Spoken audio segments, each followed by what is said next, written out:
Hello, everyone, and welcome back to this week's edition of the Vancouver Life Real Estate Podcast. I am your host, Ryan Dash, and today Dan Wertel is actually away on vacation, so he won't be joining us. But nevertheless, we are going to take a look at actually the federal election, which is just around the corner, and all of the said promises that have been made to you as the voter.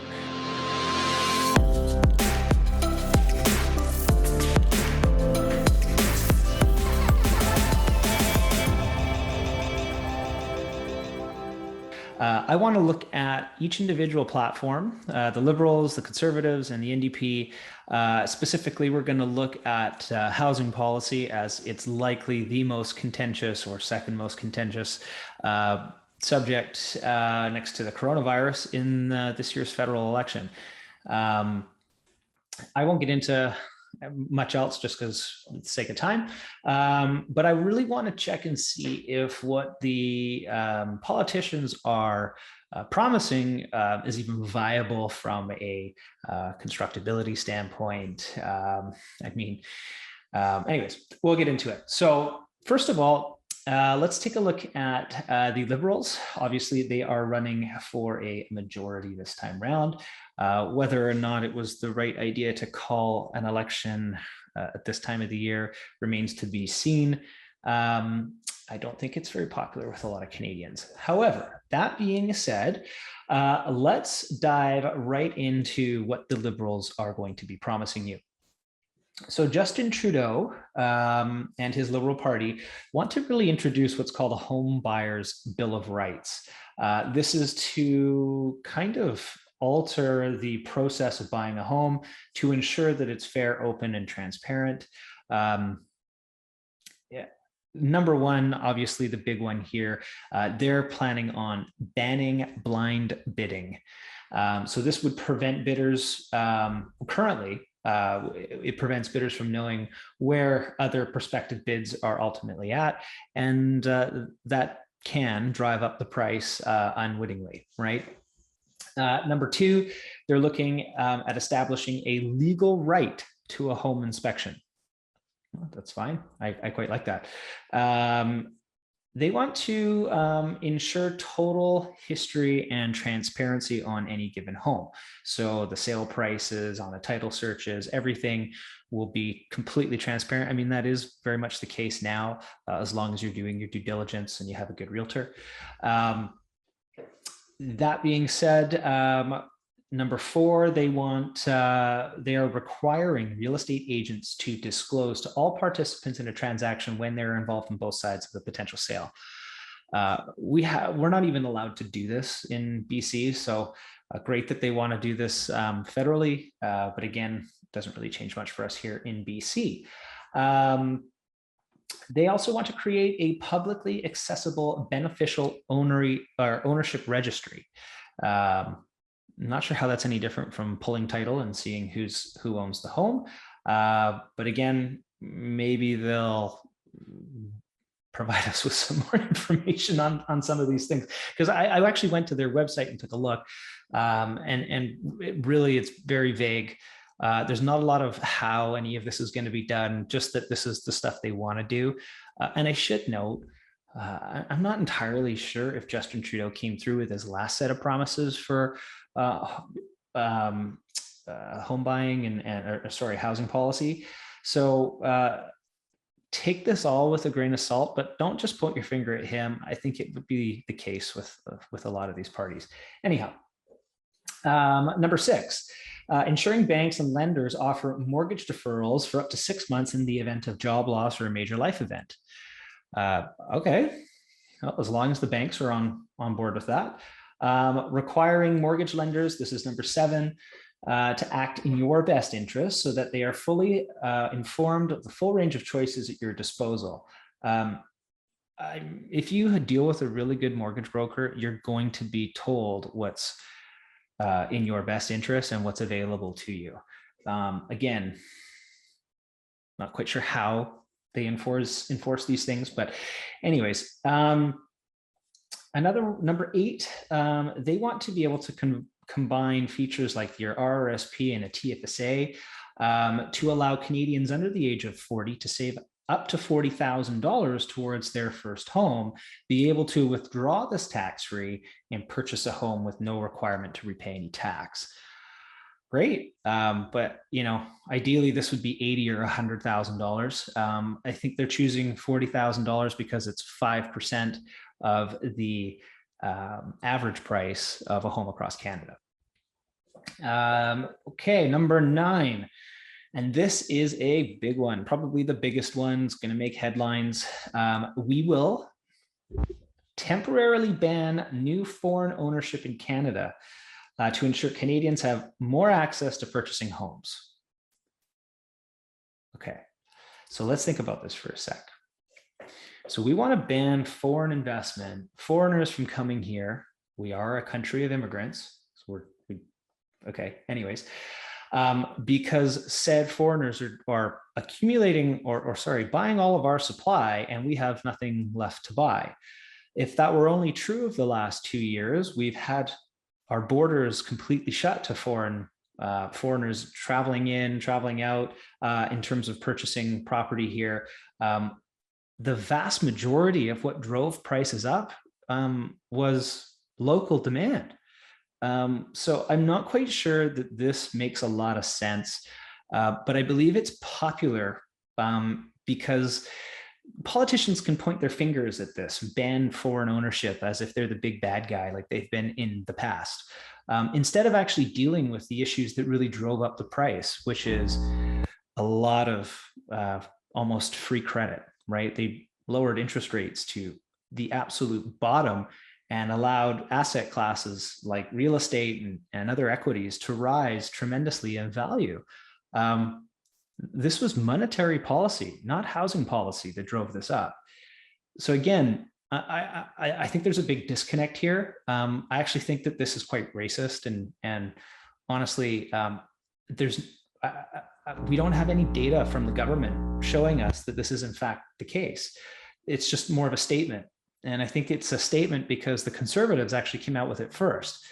Nevertheless, foreign ownership it's obviously a contentious issue, but we have to be very careful with it because it just doesn't make sense to tax everyone and anyone when on the same side of the coin, the Liberals want to bring in 400,000 new immigrants every year for the next 3 years. So where are these people going to live? We're going to put all of that pressure on the rental market. I just don't think, the left arm knows what the right arm is doing when they're coming out with some of these policies, and it may just be to get your vote. So be very wary of that. And I don't think it fixes the issue at all. When it comes to prices, monetary policy would fix that. But again, Justin Trudeau's a little light on that. Okay. One of the other things that they want to do, or a couple other things, they're not really listed as a number, but they have stated that they want to stop rent evictions entirely. And then they also want to implement a proportional surtax on rents that are excessive. Again, I don't know how or why how this stops anything. The enforcement of this is very, very difficult. And implementing a process or a policy like this, I just don't understand how it gets done in time to make a difference. The last part, one thing they say here, I'll quote them exactly: a key barrier which slows down the pace of new home building stems from complex, backlogged, and under-resourced municipal zoning and permitting. Well, that's for sure the case in Vancouver. They say here, our plan will invest $4 billion in a housing accelerator fund, which will grow the annual housing supply in the country's largest cities every year, creating a target of 100,000 new middle-class homes by 2024-2025. They also have a rent-to-own program where they're somehow going to convince developers to fix the rents and sell the condos at a certain price 4 or 5 years in advance. Again, I don't know how they get people on board with that. And lastly, I don't know how they're going to do this, but they have said that they're going to build 1.4 million new homes in 3 years. Again, I don't know where they're going to build 1.4 million new homes. Where are these people moving to? Who's paying for that? Do we have developers that are on board with that kind of volume? That would create a massive construction boom. I just don't understand how that gets done. I mean, we are at, currently listed across the nation. There's somewhere in and around 120,000, 130,000 listings, right? And we're saying that we're going to build 1.4 million homes, so 450,000 homes a year for the next 3 years. We have I think we're at a record right now of 280,000 construction starts or new builds across the nation.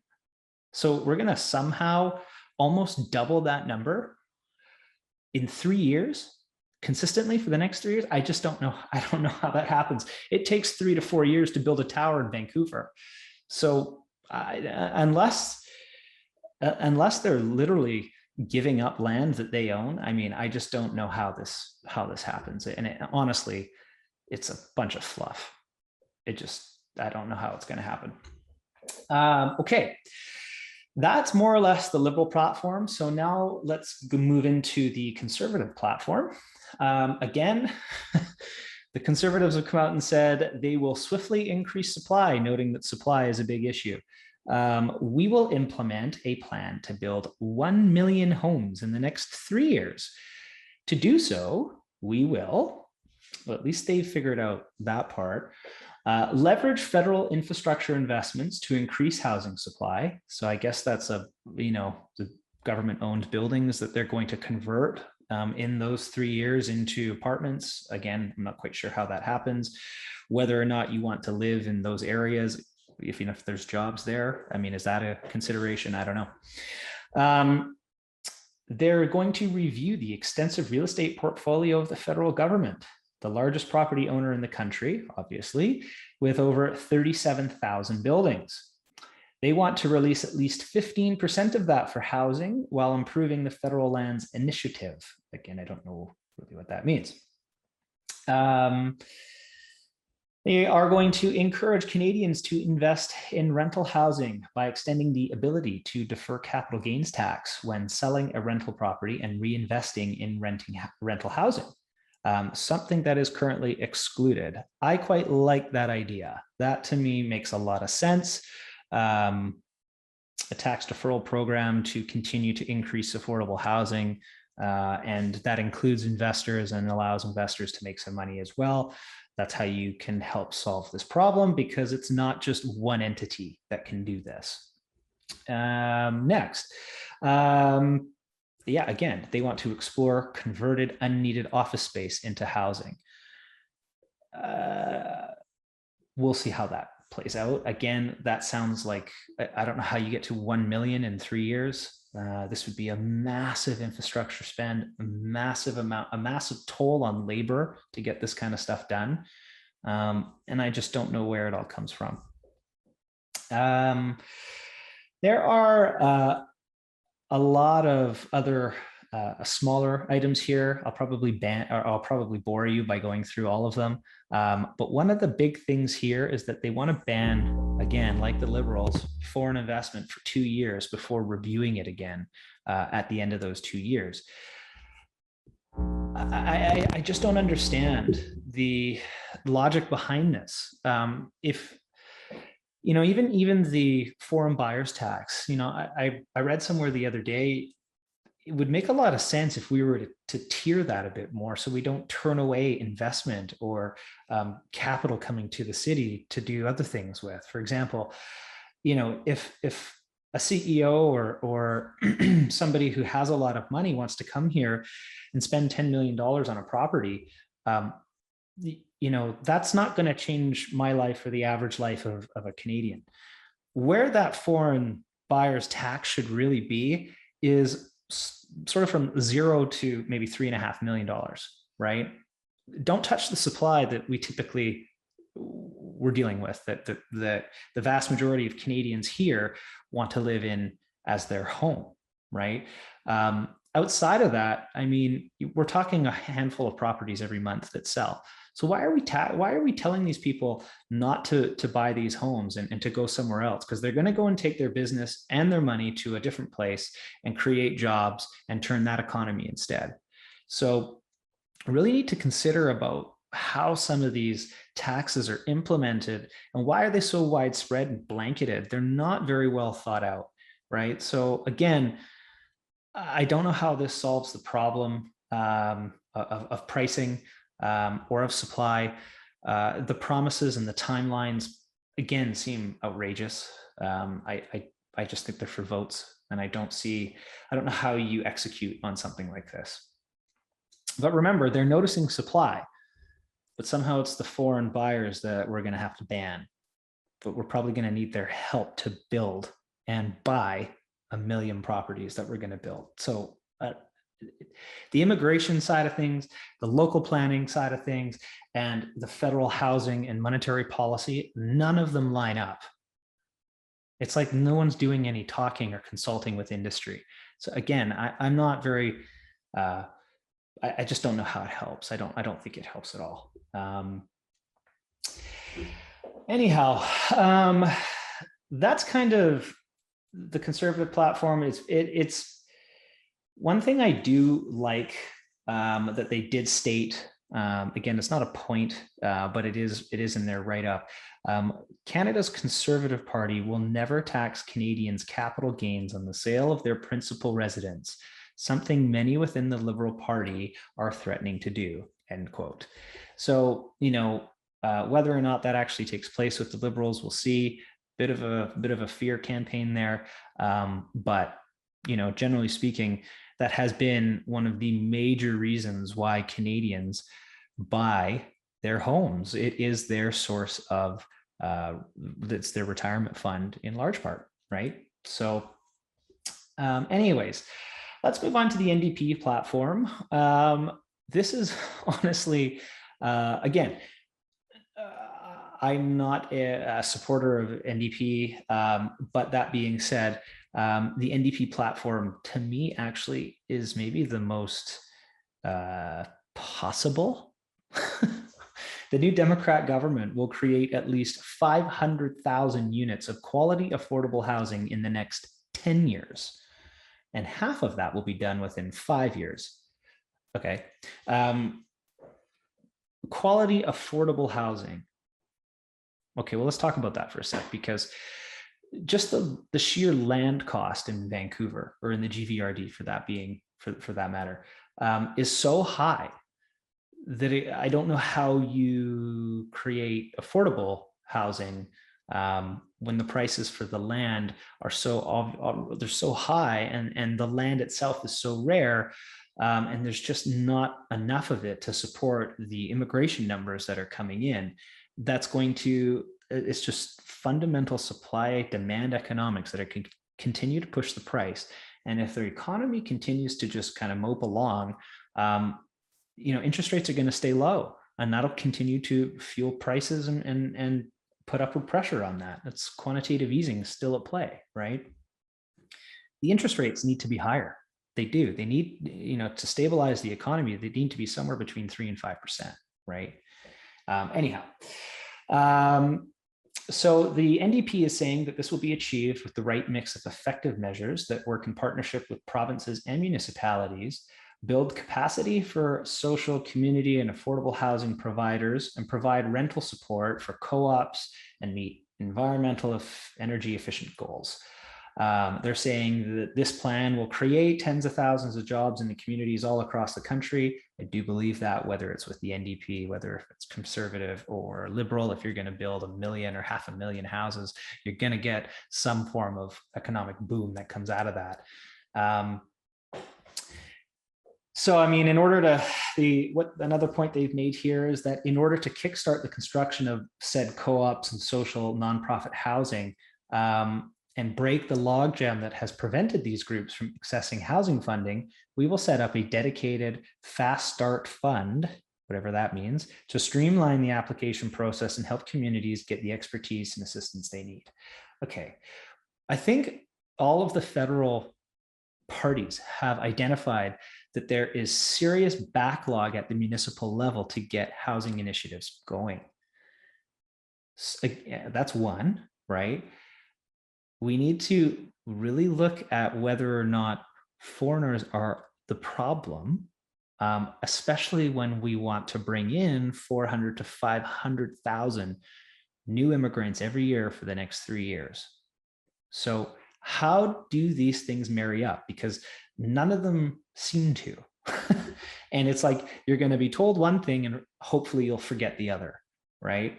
I just impress upon you, I'm not convinced any of these parties have a platform that's, one, realistic, two, honest, and three, actually going to change much. I mean, banning foreign ownership is going to be something they can do easily. That's why it's the head of, that's why they're all saying it, right? I actually don't know if I don't think I saw the NDP platform saying that, but I'm sure they will, just because everybody else is.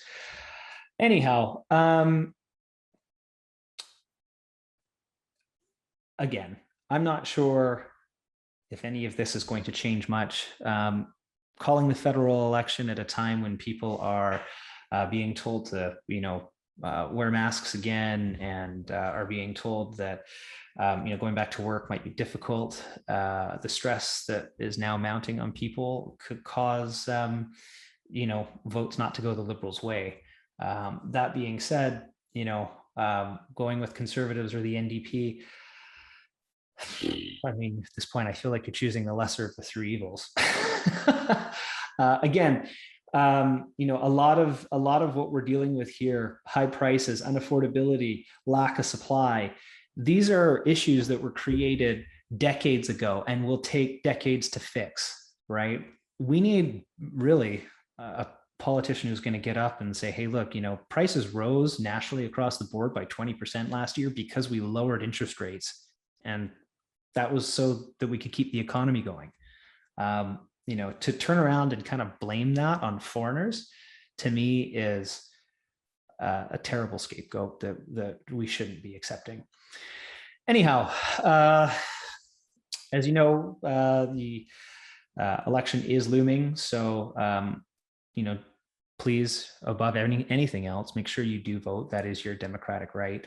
But that being said, you might want to look to some of the other reasons and other platforms that they're running on, because the housing platforms, even though it is probably the number one issue right now for Canadians outside of healthcare, none of these really resonate with people who are in the industry. And I don't know, maybe I'm putting myself out there saying that, but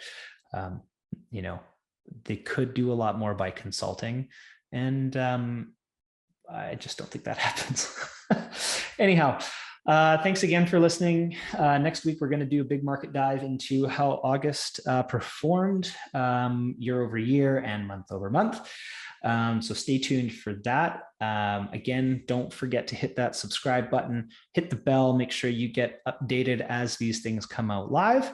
Next week, join Dan and I for a much more in-depth conversation on the stats analysis for Metro Vancouver. Talk soon.